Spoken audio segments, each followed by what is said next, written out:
Today on the show, we're going to be talking about DC Universe Online. If you didn't know that the development of DC Universe Online started sometime back in 2008, then this show is for you.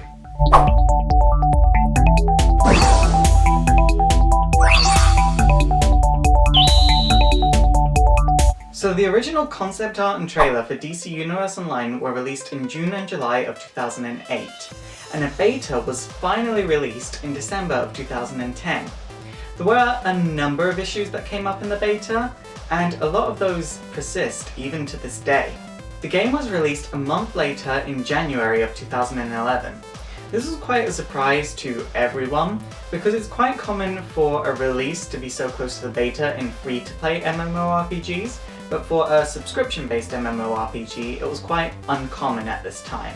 In the August following the game's release, all the servers were reformatted, resulting in 4 different servers, one for each platform per region.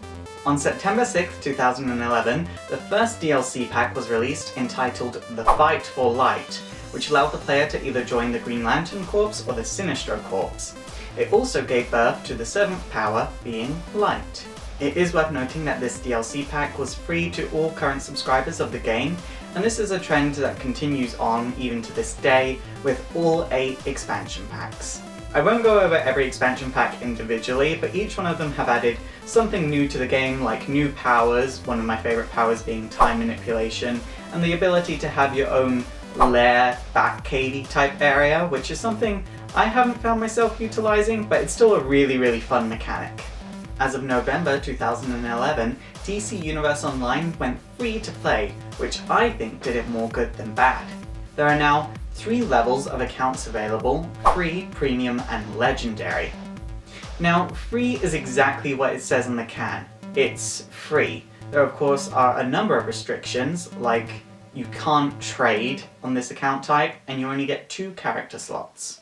Premium is a one-off payment of $5 and you get 6 character slots, and you get the ability to trade items in the game, but you still can't trade cash.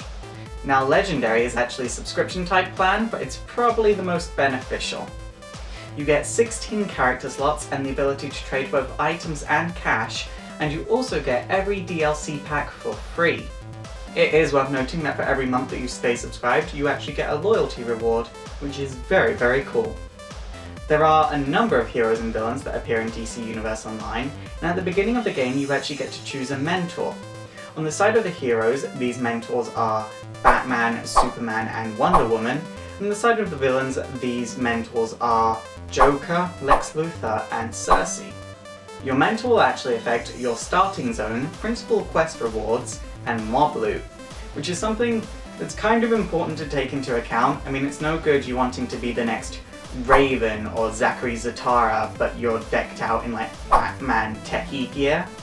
The game is set in a standalone universe that's actually very similar to New Earth.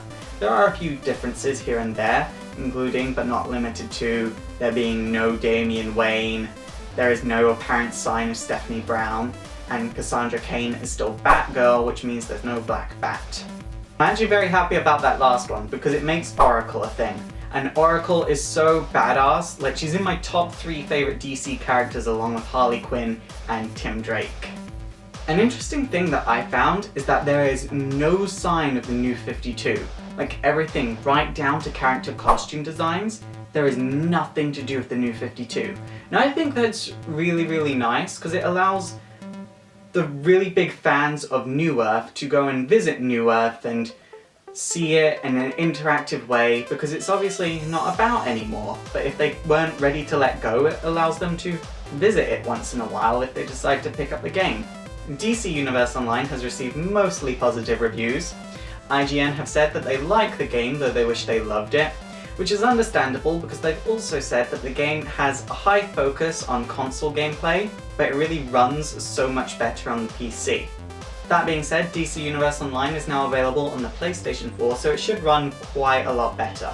In my personal opinion, I love DC Universe Online and I wish more people played it on the European servers. I do think that it has the best voiceover that I've ever heard in an MMORPG, and I would really love to see this game become one of the headlining MMORPGs of this decade or this era of gaming, but it's not about to happen anytime soon, I know. It's super effective! Okay guys, that is it for today. If you think I've missed anything about DC Universe Online, feel free to let me know in a comment down below. Also don't forget to thumbs up and subscribe. My name is Faust, this has been Exploring Video Game Development, and it is super effective.